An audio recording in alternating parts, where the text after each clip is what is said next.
આકાશવાણી અમદાવાદ વડોદરા પ્રાદેશિક સમાચાર વિભાગ રજૂ કરે છે પ્રધાનમંત્રીના વિકસિત ભારત વિઝન 2047ના વિચારોને આવરી લેતો વિશેષ કાર્યક્રમ विकसित भारत की सच्ची संकल्पना करें। युवा शक्ति के स्रोत से आया एक प्रचंड आवाहन है। युवा शक्ति ही विकसित भारत तक जाने का वाहन है।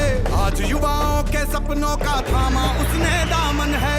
सारे सपने सच करने का स्वयं बना जो साधन है। પ્રધાનમંત્રી નરેન્દ્ર મોદીએ 79મા સ્વતંત્રતા દિવસ પ્રસંગે દિલ્હીના લાલ કિલ્લાની પ્રાચીર પરથી સંબોધન કરતા દેશના ખેડૂતોને ભાવનાત્મક સ્મરણાંજલિ આપી તેમને નિર્ભરતાથી આત્મનિર્ભરતા તરફની રાષ્ટ્રની સફરના કરોડરજ્જુ ગણાવ્યા. તેમણે ભારતીય કૃષિના ભવિષ્ય માટે સ્પષ્ટ રોડમેપ રજૂ કર્યો હતો. मेरे देश के किसानों का भारत की अर्थव्यवस्था में बहुत बड़ा योगदान है। भारत के किसानों की मेहनत रंग ला रही है।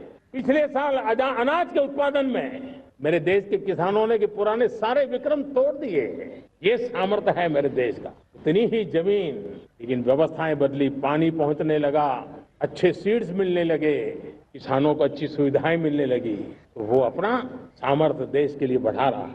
आज भारत दूध, दाल, जूट जैसे उत्पादन में नंबर 1 है दुनिया में। आज दुनिया का दूसरा सबसे बड़ा फिश प्रोड्यूसर, मेरे मछुआरा भाई बहनों की ताकत देखिए। फिश प्रोड्यूसर में दुनिया में हम दूसरे नंबर पर पहुंच चुके हैं। आज भारत चावल, गेहूं, फल और सब्जी के उत्पादन में भी दुनिया में दूसरे नंबर पर पहुंच चुका है. પ્રધાનમંત્રી મોદીએ કહ્યું કે ભારતની વધતી જતી અર્થવ્યવસ્થાનો સીધો ફાયદો ખેડૂતો, પશુપાલકો અને માછીમારોને થઈ રહ્યો છે. દેશની કૃષિ નિકાસ હવે 4 લાખ કરોડને વટાવી હોવાનું જણાવી પ્રધાનમંત્રીએ 100 સૌથી પછાત ખેતી જિલ્લાઓને લક્ષ્ય બનાવતા પ્રધાનમંત્રી ધનધાન્ય કૃષિ યોજનાની જાહેરાત પણ કરી હતી. શ્રી મોદીએ ખેડૂતો, માછીમારો અને પશુપાલકો માટે મોદી હંમેશા રક્ષણની દિવાલ તરીકે ઊભા રહેશે તેવો પુનરોચ્ચાર કર્યો હતો. हम खेती के मामले में देश के वो जिले जहां के किसान औरों से पीछे रह गए, किसी न किसी कारण से 100 जिले ऐसे हैं जहां अपेक्षाकृत कम खेती है, और इसलिए हमने 100 जिले आइडेंटिफाई किए हैं पूरे देश में से, और वहां के किसानों को एम्पावर करना, किसानों को शक्ति देना, किसानों को मदद करने का एक अभियान चलाया है. और इसके लिए पीएम धनधान्य कृषि योजना का आरंभ किया है. पीएम धनधान्य कृषि योजना वो देश के 100 जिले जहां थोड़ी सी भी मदद कर देंगे तो वहां का किसान भी भारत के अन्य किसानों की बराबरी कर देगा. मेरे प्यारे देशवासियों, भारत के किसान, भारत के पशुपालक, भारत के मछुआरे, ये हमारी सबसे बड़ी प्राथमिकता है.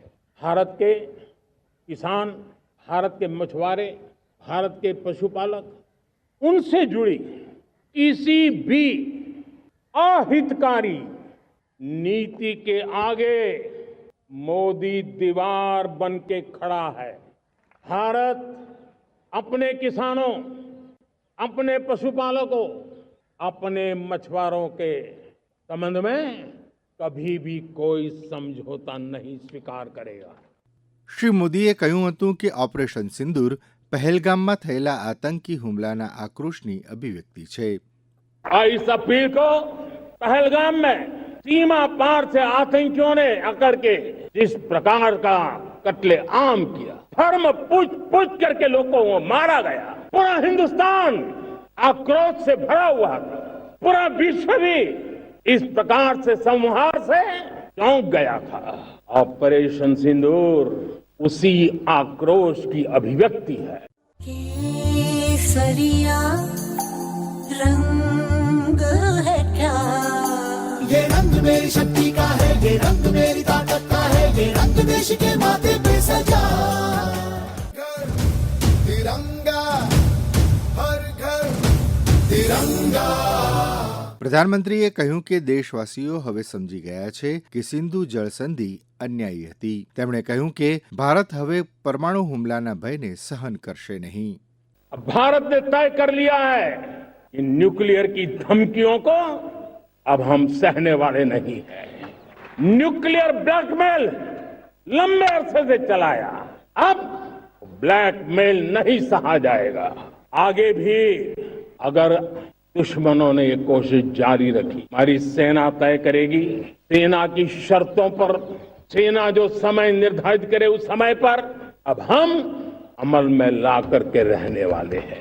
પ્રધાનમંત્રીએ કહ્યું કે ભારત દુશ્મનોને યોગ્ય જવાબ આપવા માટે એક મજબૂત શસ્ત્ર પ્રણાલી સુદર્શન ચક્ર મિશન શરૂ કરશે. આ મિશનને ભગવાન કૃષ્ણના સુદર્શન ચક્ર સાથે જોડીને તેમણે સ્પષ્ટતા કરી કે ભારત તેના સમૃદ્ધ સાંસ્કૃતિક અને પૌરાણિક વારસામાંથી પ્રેરણા લઈને આધુનિક સંરક્ષણ પ્રણાલી વિકસાવી રહ્યું છે. अब देश सुदर्शन चक्र मिशन लॉन्च करेगा। ये मिशन सुदर्शन चक्र एक पावरफुल वेपन सिस्टम दुश्मन के हमले को न्यूट्रलाइज तो करेगा ही करेगा, लेकिन कई गुना ज्यादा दुश्मन पर हिट बैक करेगा। કાયદાઓનું સરળીકરણ માટેની કામગીરીનો ઉલ્લેખ કરતા શ્રી મોદીએ કહ્યું કે છેલ્લા કેટલાક વર્ષોમાં સરકારે સુધારાઓનો ઐતિહાસિક દોર હાથ ધર્યો છે. एफडीआई हो, इंश्योरेंस कंपनी की बात हो, विश्व की यूनिवर्सिटीज को भारत के अंदर स्थान देने की बात हो, कई रिफॉर्म्स किए हैं। 40,000 से ज्यादा अनावश्यक कंप्लायंसेस को हमने खत्म किया है। इतना ही नहीं, 1500 से अधिक पुराने कानून को हमने खत्म कर दिया है। પ્રધાનમંત્રી મોદીએ આ દિવાળી સુધીમાં નેક્સ્ટ જનરેશન જીએસટી સુધારાઓ રજૂ કરવાની જાહેરાત કરી હતી.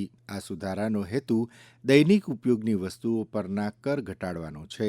पिछले 8 साल से हमने जीएसटी का बहुत बड़ा रिफॉर्म किया, पूरे देश में टैक्स के बर्डन को कम किया, और 8 साल के बाद समय की मांग है कि हम एक बार उसको रिव्यू करें। हमने एक हाई पावर कमेटी को बिठा करके रिव्यू शुरू किया, राज्यों से भी विचार विमर्श किया। हम नेक्स्ट जनरेशन जीएसटी रिफॉर्म्स लेकर के आ रहे हैं। ये दिवाली के अंदर आपके लिए तोहफा बन जाएंगे। રોજગારીને ઉત્તેજન આપવાના હેતુથી પ્રધાનમંત્રીએ 1 લાખ કરોડની એક મહત્વની રોજગાર યોજના શરૂ કરી. આ યોજનાનો ઉદ્દેશ 3 કરોડ યુવા ભારતીયોને લાભ આપવાનો છે. आज से प्रधानमंत्री विकसित भारत रोजगार योजना आज ही 15 अगस्त को लागू हो रही है। इस योजना के तहत निजी क्षेत्र में पहली नौकरी पाने वाले नौजवान को 15,000 रुपया सरकार की तरफ से दिए जाएंगे। कंपनियों को भी नए रोजगार देने के अवसर जो भी ज्यादा जुटाएगा उनको भी प्रोत्साहन राशि दी जाएगी। प्रधानमंत्री विकसित भारत रोजगार योजना करीब करीब 3.5 करोड़ नौजवानों को रोजगार के नए अवसर बनाएगी। ओ नव ऊर्जा से नव भारत का हो निर्माण, युवा शक्ति ही करेगी विकसित हिंदुस्तान। પ્રધાનમંત્રીએ આત્મનિર્ભર ભારતને વિકસિત ભારતનો આધારસ્તંભ ગણાવ્યો. તેમણે સંરક્ષણ, ટેકનોલોજી, ઉર્જા, અવકાશ અને ઉત્પાદન ક્ષેત્રોમાં દેશની પ્રગતિનો ઉલ્લેખ પણ કર્યો હતો. एक राष्ट्र के लिए आत्मसम्मान की सबसे बड़ी कसौटी आज भी उसकी आत्मनिर्भरता है। विकसित भारत का आधार भी है आत्मनिर्भर भारत। आत्मनिर्भरता का नाता हमारे सामर्थ्य से जुड़ा हुआ। પ્રધાનમંત્રી નરેન્દ્ર મોદીએ કહ્યું કે ભારત આ વર્ષના અંત સુધીમાં made in India semiconductor chips launch કરશે.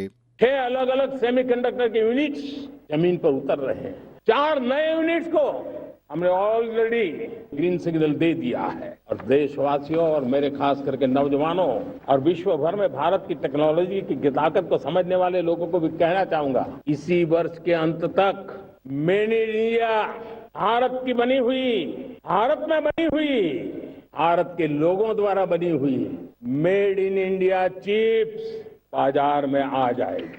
પ્રધાનમંત્રી નરેન્દ્ર મોદીએ દેશના નાગરિકોને સ્વદેશી વસ્તુઓનો ઉપયોગ કરી વોકલ ફોર લોકલ પહેલને પ્રોત્સાહન આપવા અનુરોધ કર્યો હતો. मैं देश के सभी इन्फ्लुएंसर्स को कहना चाहता हूं, सभी राजनीतिक दलों को, राजनेताओं को, सबसे कहता हूं कि आइए हम मिलकर के वोकल फॉर लोकल मंत्र को हर नागरिक के जीवन का मंत्र बनाएं। वो चीजें जिसमें भारत की मिट्टी की महक हो और जो भारत के आत्मनिर्भर के संकल्प को ताकत देता हो, हम उसी को खरीदेंगे।